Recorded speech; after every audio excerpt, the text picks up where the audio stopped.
Menghadapi pemilu tahun 2024, panggung politik kembali digelar di Universitas Amikom Purwokerto.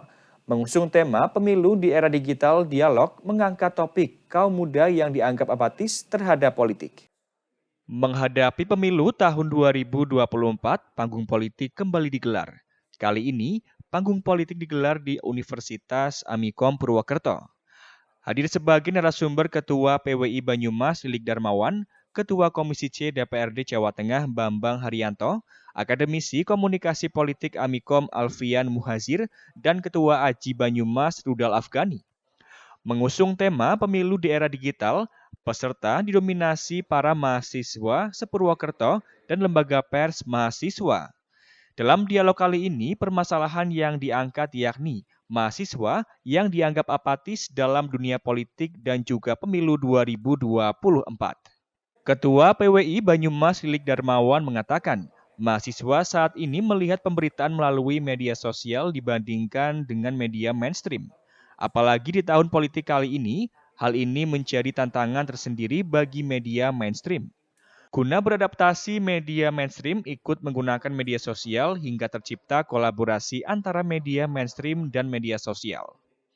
Sementara, untuk pendidikan politik bagi generasi muda tentunya harus menyesuaikan dunia mahasiswa saat ini, karena pendidikan politik selalu berubah dari era ke era. Pendidikan politik yang baik adalah pendidikan politik yang mengadaptasi dengan generasi milenial atau generasi Z. Nah, ini juga menjadi tanggung jawab bersama ya, bukan hanya media mainstream, bukan hanya media sosial, tapi semuanya.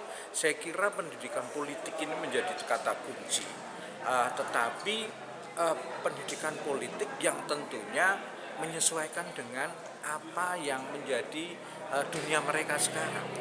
Pendidikan politik saya kira sudah nggak seperti dulu lagi, itu tentu tidak akan relevan, tapi pendidikan politik yang baik adalah pendidikan politik yang mengadaptasikan pendidikan politik itu dengan generasi milenial maupun generasi Gen Z ini gitu. Sementara itu, salah satu peserta Fitri mengatakan, jika sebenarnya mahasiswa tidak apatis, mereka takut untuk bersuara tentang politik karena adanya kasus seorang jurnalis yang dijerat hukum pidana karena menyuarakan politik. Profesi yang dilindungi untuk menjembatani suara ke pemerintah pun juga dijerat hukum pidana. Namun sebagai mahasiswa tentunya ia mengetahui kebebasan pers. Sebenarnya mahasiswa itu tidak apatis, tapi mungkin kebanyakan takut ketika menyuarakan tentang unsur-unsur yang berbau politik, karena memang ketika kita melihat sebuah kasus tidak hanya di media sosial tapi juga di media cetak, banyak mahasiswa yang menyuarakan tentang isu-isu politik, kemudian mereka dijerat hukum pidana.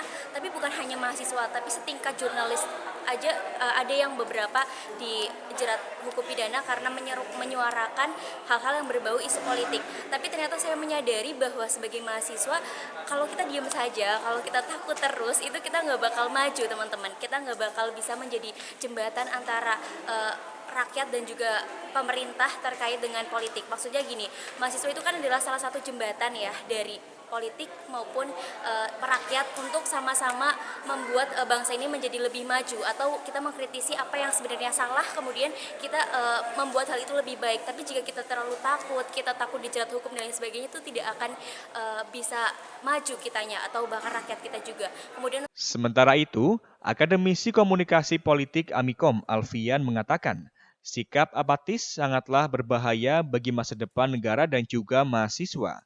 Mahasiswa harus berani bicara dan pintar membedakan antara media mainstream dan juga media sosial. Mainstream dan itu mahasiswa yang lagi-lagi ini konsep untuk apa?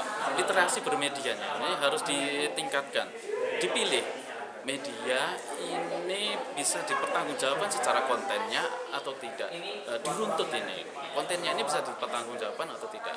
Ini mengandung pemberitaan tentang hoax atau pemberitaan tentang kabar bohong atau tidak.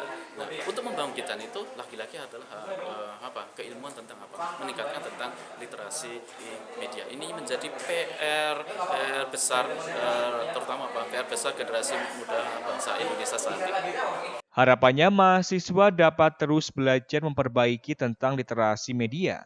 Mahasiswa harus pintar memilih media mainstream yang bisa dipertanggungjawabkan kontennya dengan cara mengetahui media mana yang sudah masuk ke dalam Dewan Pers. Dari Banyumas, Aji Wibowo, Satelit TV, mewartakan.